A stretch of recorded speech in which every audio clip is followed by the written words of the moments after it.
So I have not been wanting to do snake feeding videos. However, I feel that it is my duty to try and give my sentiments on what I have learned, and it has been a journey. So, trying to keep the humidity from a ball pythons, it's been a crazy adventure. Okay, I'll tell you right now.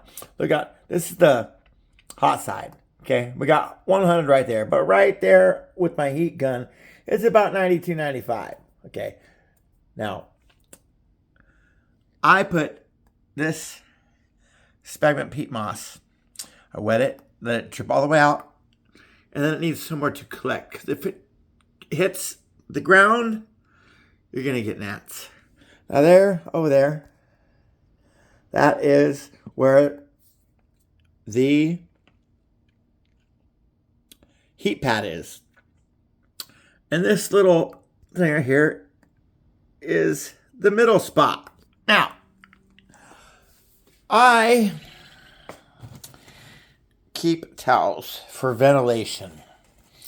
We'll cut out. And I use these at night. 40 watts keeps it good. But I have to keep this vent closed. Otherwise, this side of the aquarium does not get that hot. Let's see what it is right now. We are at 85 degrees, 84, 67% humidity. Now, if you notice, the drastic change from that side to this side. We're talking 35. Now, mind you, it is winter time, and I have been running the heater. And I'm not sure which one takes out the humidity out of my snake aquariums more, running the heater or the air conditioner, because the air conditioner takes humidity out as well. Now, this is the hot side. We got 91, 62% humidity on this side. Now, there's my snake back there. This freaking weirdo. This guy goes, he's got a perfectly good hide here. A perfectly good hide here. And I just wet my sphagnum peat moss, which you got to keep it up off the ground. And where it is dripping into the ground, I have a rock right there.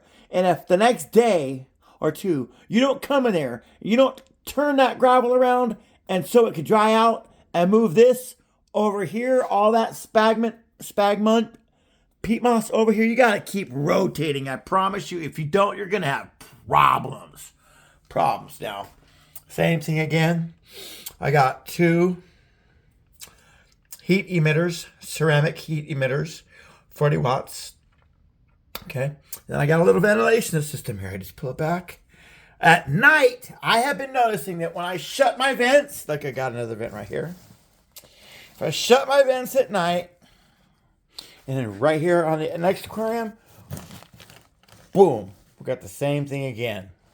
Just a little slit for ventilation. Now I figured out that if I shut all my vents at night, my humidity stays in a little bit better. And it stays a little bit warmer. Now let's see, what is this one? Well, you guys probably can't see that, but it is 86 for humidity and 82 degrees. Okay. Now, once again, there's the hot side, the heat pad side and the heat pad side. I like to keep my aquariums the same exact way with the same exact heat emitter strength and the same bulb.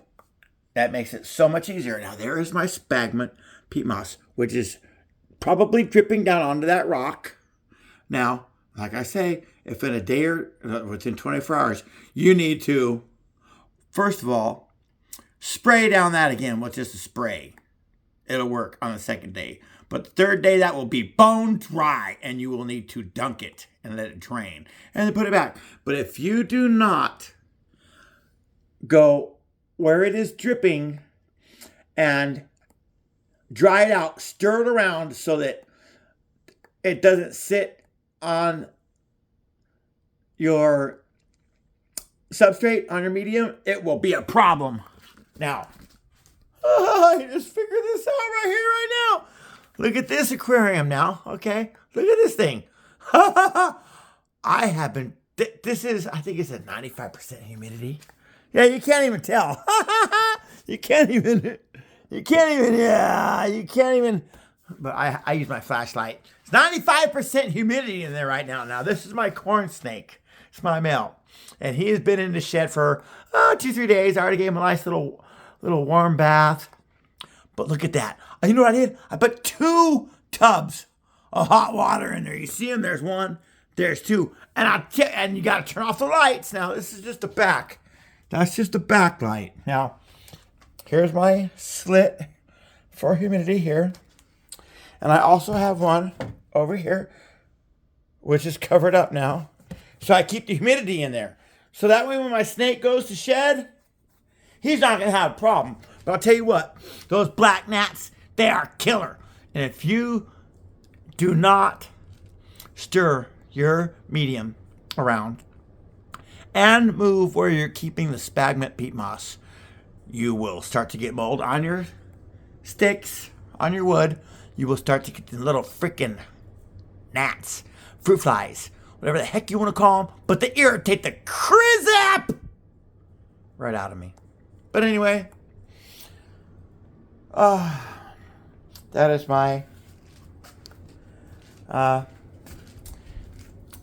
are the lessons that I have learned taking care of snakes, from what everybody says to do to what I find out works for me.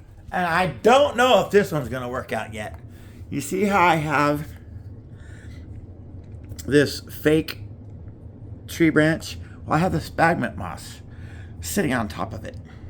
And it's dripping down into here. Only so it doesn't get my soil, my substrate, my medium all wet where I have to stir it around.